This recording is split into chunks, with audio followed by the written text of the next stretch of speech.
Boom! That was the sound echoing across Wall Street in early 2025. Not a real explosion, but a financial one. The Dow, S&P 500, and Nasdaq all plunged together, sending traders into a frenzy. This wasn't just another down day, this was the unthinkable. US Treasury Bonds, the bedrock of global finance, crumbled alongside stocks. For decades, the playbook was simple. When stocks fell, you ran to the safety of US government bonds. But in 2025, someone ripped up the rulebook. As stocks plummeted, bonds fell too. Investors watched in horror as their safe assets offered no protection. Headlines screamed, US safe havens vanish, and nowhere to hide as bonds, stocks, and dollar collapse. Retirement accounts and dreams of security were suddenly at risk. The foundation of modern portfolio theory, relying on the inverse relationship between stocks and bonds, was failing spectacularly. The question was no longer, which stock should I buy? But, is anything safe anymore? The US, long seen as the cleanest shirt in the global economy, suddenly looked stained. The panic was about more than money. It was about losing faith in the US dollar and government credit. America's status as the ultimate sanctuary for capital was shaken. This was a seismic shift, and its aftershocks are still being felt. The Great Unraveling was a wake-up call. The old assumptions no longer apply. The world's financial bedrock had cracked, and everyone was scrambling for answers. Why did everyone trust US Treasuries and the dollar? It all came down to trust. For over a century, the US government never missed a debt payment, even through wars and crises. This made US Treasury bonds the global benchmark for safety.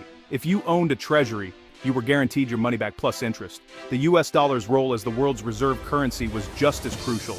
Most international trade is done in dollars. Oil, commodities, everything. Central banks worldwide hold massive dollar reserves, creating constant demand.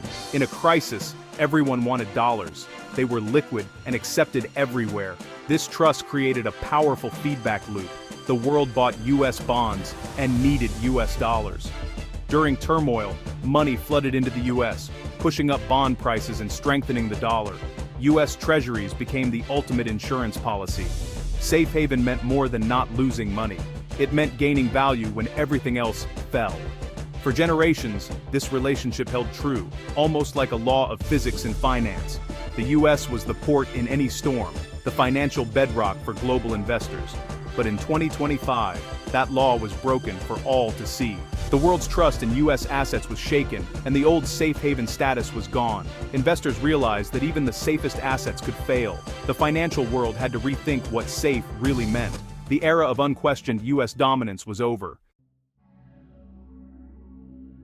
Imagine you're a conservative investor with a classic 60-40 portfolio, 60% US stocks, 40% US Treasuries. This mix was supposed to weather any storm. Stocks for growth, bonds for safety. But in early 2025, both your stocks and your safe bonds sank together. Even the US dollar, your last line of defense, weakened. It was a triple threat: stocks, bonds, and the dollar all falling at once. This had never happened before. The old rules no longer applied. It was like finding out your fire extinguisher's flammable.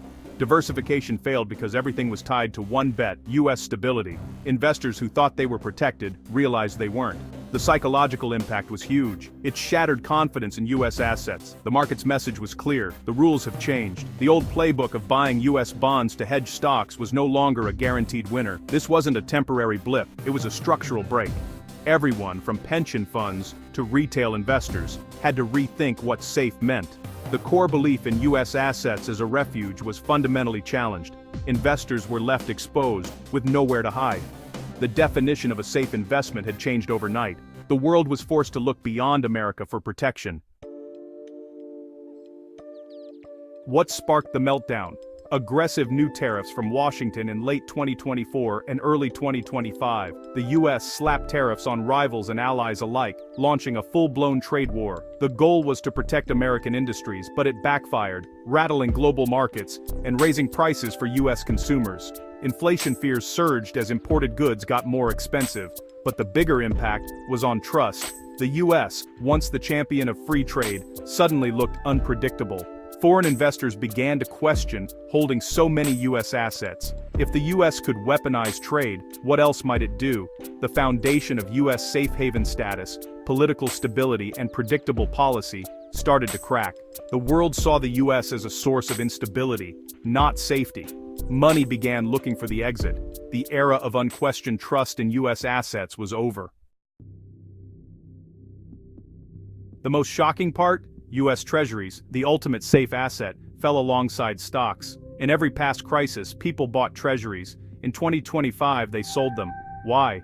Foreign holders like China and Japan got nervous about U.S. unpredictability and started selling. As key buyers stepped away, others followed, fearing the U.S. would need to offer higher rates to attract new buyers. This triggered a self-fulfilling sell-off. Treasuries, once risk-free, now carried political and credit risk. The safe asset became a source of volatility. Investors were left exposed, with no protection from the downturn. The old certainty was gone. Even treasuries could fail you.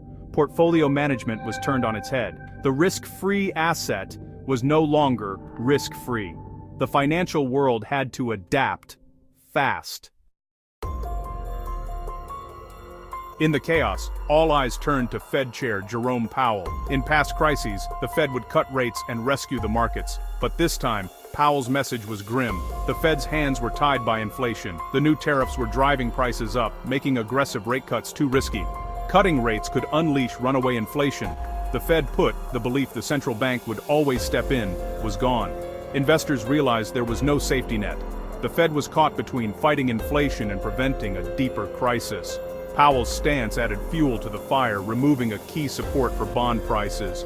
Traders betting on a Fed rescue had to unwind, adding to the sell-off. The market was on its own in the perfect storm. Two forces drove the Treasury sell-off: inflation fears and hedge fund unwinding. Tariffs pushed up prices, stoking inflation and making bonds less attractive. When inflation rises, fixed-rate bonds lose value. Nobody wants a bond that pays less than inflation. Hedge funds, using borrowed money to bet on tiny price differences, faced huge losses as the market shook. Margin calls forced them to sell treasuries, creating a vicious cycle. Selling begot more selling, triggering a domino effect. The very players meant to provide liquidity were now amplifying the crisis. The bond market was overwhelmed by forced liquidations. Inflation and leverage combined to crush the safe haven. The collapse was historic and self-reinforcing. The technicals made the crisis worse. The old safety nets were gone. With U.S. stocks, bonds, and the dollar all falling, where did the money go? Investors rushed to new safe havens, mostly outside the U.S. Gold soared as faith in government money wavered. German and Japanese government bonds attracted inflows, seen as more stable than U.S. assets. The market started differentiating between sovereign risks. Even within the U.S., money market funds became a refuge. No gains, but no losses. The assets that worked were tangible, politically insulated, or extremely liquid. The world's capital found new shelters in the storm. The dust has settled, but the landscape is changed. Can the U.S. regain its status as the world's ultimate safe haven? It's complicated. The fundamentals, deep markets, innovative economy, the dollar's global role, remain. But the crisis exposed a new vulnerability. Political risks offered by. Investors now demand higher returns to compensate for that risk. The idea of the risk-free treasury is gone. The U.S. will have to pay more to borrow, with long-term consequences. The lesson for investors: true global diversification is essential. The 2025 crisis proved that U.S.-only diversification isn't enough. Portfolios need gold, international bonds, and a wider safety net. The 60-40 U.S. portfolio isn't dead, but it must evolve. The new playbook: build a resilient, globally diversified portfolio. The days of blind trust in one country are over.